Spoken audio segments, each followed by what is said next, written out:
The invitation. They call him the Hatter. His face is only a rumor, but his body is an urban legend. But his intentions are always clear.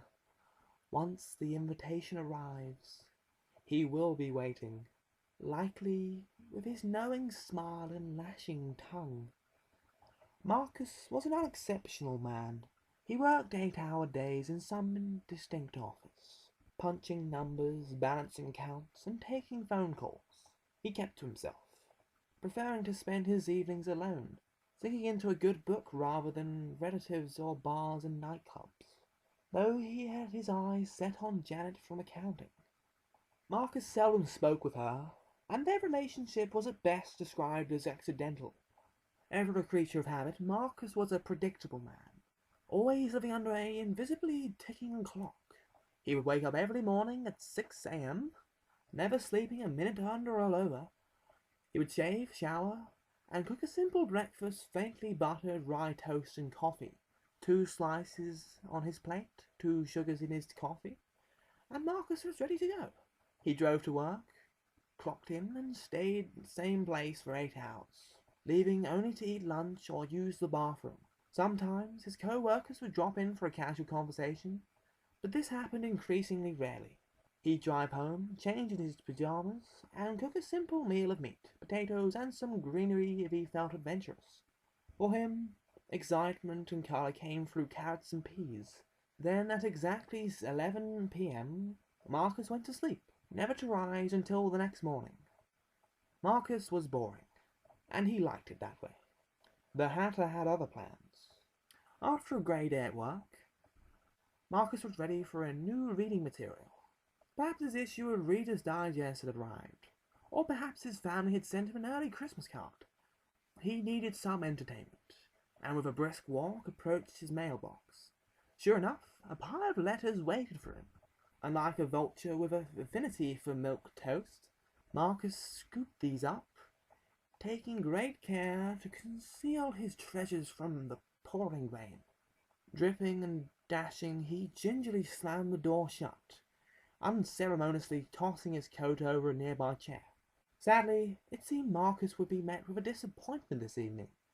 Instead of his favourite magazine or a warm greeting, he found bills, advertisements, and one pamphlet about his local congressman several months too early.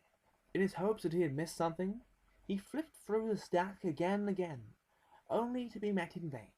Then he heard the faint swish of a letter landing on the floor.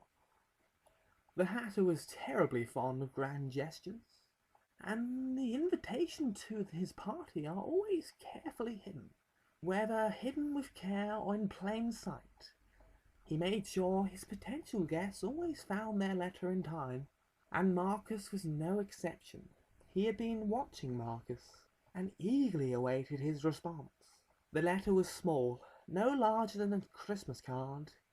It was addressed to Marcus in clear, elaborate cursive, and the return address was his own house. This is the Hatter's way, for both the destination and the starting point to come together in his plans.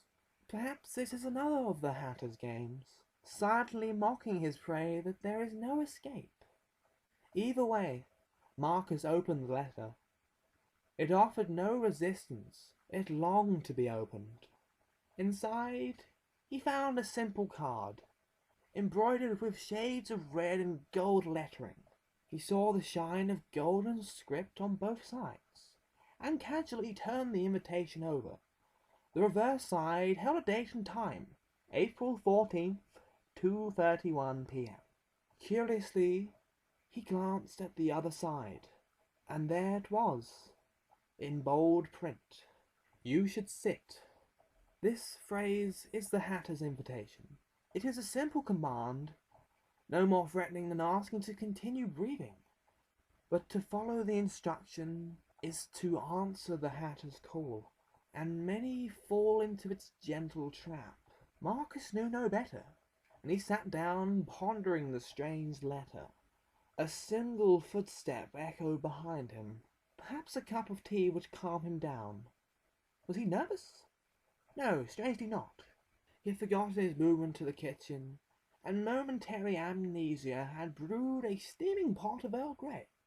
As the moist aroma wafted through the room, he felt an intense relaxation. He could hear a faint bubbling amidst the silence of his home, and with each pop, excitement began to overtake him. Perhaps I had been too hasty, he thought to himself. I hardly give my co-workers the time of day. The gentle flow of hot tea pouring into his mug brought feelings of joyous guilt, and unfamiliar thoughts flew into Marcus's head. Should I reach out to them? After all, what's the harm in new friends? A silent sip, and then a beaming grin crossed his face. In some dark place, the Hatter returned the gesture. The next day, Marcus rose at 6 a.m. He sprung out of bed with an unknown energy. Surely he had been rejuvenated, and his blood felt hot and bubbly. Such an exceptional blend of Earl Grey, he thought to himself. This morning was eggs and bacon. He didn't remember buying those, but who was he to argue? At the office, his co-workers found an alien Marcus. He went out of his way to ask people how they were doing, hold doors and tell jokes. Even his boss went along with it, and Marcus became the life of the party. His charm was contagious, and over the course of a month, the stagehand had gone centre stage. He knew their names now. Janet, her sister Carla, Andrew, Gary, and their boss, Everett. Every day he had another cup of tea, often brewing pots for his co-workers during lulls in paperwork. They had grown to love Marcus, and the Hatter enjoyed the show. He would go out with them, though he cared little for clubs. Instead, he would take his new friends to comedy clubs, or invite them to the local theatre. He showed them culture, and for reasons unknown, they loved it. All the while, the burning feeling flowed through his veins. One day, Marcus realized something dire. Despite his new friends, he had never invited them home. Even Janet had never seen his home, and no one seemed to notice but him. He knew he had to rectify this. During their lunch break, he proposed a classy gathering of olden times, a tea party. His infectious charm did the work for him, and his friends all agreed to such a lovely gesture. And so, on April 14th, at 2:31 p.m., 5 guests stepped through his door, and 6 pairs of footsteps echoed through his home. With grand gestures and elaborate table set, Marcus greeted them, the smile on his face as broad as always. Ever the gentleman, he offered Janet a seat before all else, and she beamed at how lucky she was. Then clasped his hands together and addressed his friends. "You should sit." As they all obeyed, they were gone. No longer were they Marcus, nor Janet, nor any of their friends. There was only the Hatter, and he had waited long for his entertainment. Suddenly, Marcus' grin widened to sickening proportions, and the guests followed suit. Janet's sister had come along, and as the guests sat at the dinner table, she placed herself on the dinner table, lying back and sighing.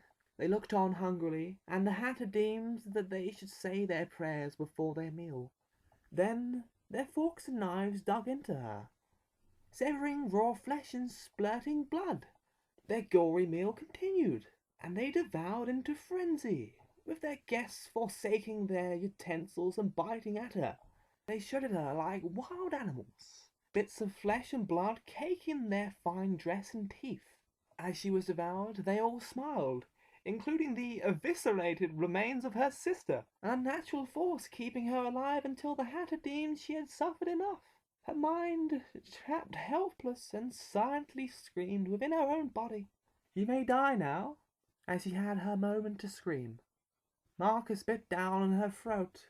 Her shriek devolved into a gurgle.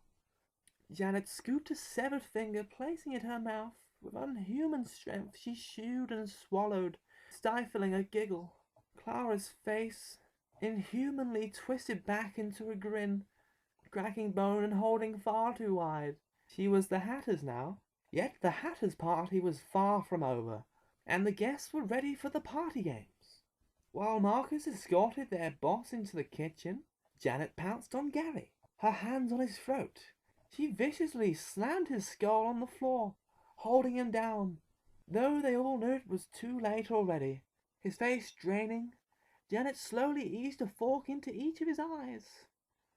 Gore and white slime oozing and pouring down his cheeks. All the while, Andrew observed, clapping his hands excitedly. Marcus offers his boss a cup of tea, and still stuffed and dripping with blood of Janet's sister. Against his will, he smiled. That would be ever so lovely. His consciousness crawled and scraped inside his skull. Please, God, let me go. Let me out. Help me. His screams echoed inside, but not a sound could escape. A prisoner in his own mind. Perhaps Marcus could hear his plight, perhaps not. Either way, he set the kettle on the oven and switched the burner on. As the blue flames lapped, no, please don't, this teapot. Marcus reached out for the meat cleaver. As the man who regularly dined on meat, just let me go, please, and potatoes nightly, his tools for carving flesh, were remarkably advanced. Unfortunately for Everett, their uses today would not be for beef or chicken. As the kettle came to a boil, Marcus smiled. He raised the pot above his head. Andrew's cheering and applause could be heard in the other room. "Your tea's ready!" exclaimed Marcus as he poured the boiling water over Everett's head, searing and peeling away the flesh and hair. Amused, the Hatter released him, and his screams came free just in time for Marcus's cleaver to strike his chest. The Hatter forced his blow to strike true and strong, and Everett's heart beat for the last time. But time was wasting, and Marcus got reunited with the task of serving his former boss's limbs. Upstairs, Andrew and Janet made their way into Marcus's bathroom, all the while dragging Gary's body. Andrew's fate, deemed the Hatter, would be the most merciful. Andrew began to fill the tub, water sloshing and splashing. He decided that the icy cold would be best. And please don't, they didn't do anything! More hot water was far from original. All the while, Janet gnawed at Gary's neck, her dark appetite not yet stated from her sister. From below, Marcus shouted up, "Janet, are you almost done there?" She cupped her hands, glancing into the hall. "Yes, I shouldn't be more than a minute." Her internal screams had broken down into uncontrollable sobbing, and she begged for someone to save her. Only the Hatter heard. With the tub filled with frigid water, Andrew smiled externally. He knew his fate, and "Look away, for God's sake, look away!" The terrible host was not yet satisfied. Andrew plunged his head beneath the icy water, and the Hatter released him just in time for Janet's hands to force him further in, pressing his face against the bathtub's surface. Arctic waters rushed into his lungs, and each painful gasp only brought more flowing in. Violet bubbles danced to the water's surface, and Janet's lips ran red ruby droplets. Andrew's screams were little more than humming whispers, and he heard, "Don't do it, please!" The same whispering command that damned Clara. "You may die now." His crumpled body draped into the tub. Janet left the two bodies behind, making her way downstairs. Marcus was waiting, holding the same teapot he seared Everett's flesh with only minutes before. She smiled, giving a curtsy. "Oh, Marcus, this is such a lovely party." He just kept beaming, raising the pot high before striking Janet's head with it. She fell to the ground, and Marcus loomed over her. He hit her again and again till the pot could take no more. Cast iron. "For God's sake, someone help!" Crumpling from the repeated impacts. A terrible strength poured through Marcus. Leaning down, he kissed what remained of Janet's head gently. And then the Hatter released him. Regaining control of his body, Marcus gripped Janet's hands, holding them one last time. He collapsed into quiet sobs, praying to no one in particular for this to just be some awful dream. He wanted to wake up at 6:30 a.m., sit 8 hours in his cubicle and know none of them. He just wanted them to be safe again. Then Marcus felt a hand slowly rest on his shoulder, And the Hatter's invitation came again. Like the original letter, it could come from anywhere, and it will always find a way to reach its intended recipient. Such as this story, You Should Sit. Credit to M.L. Zane.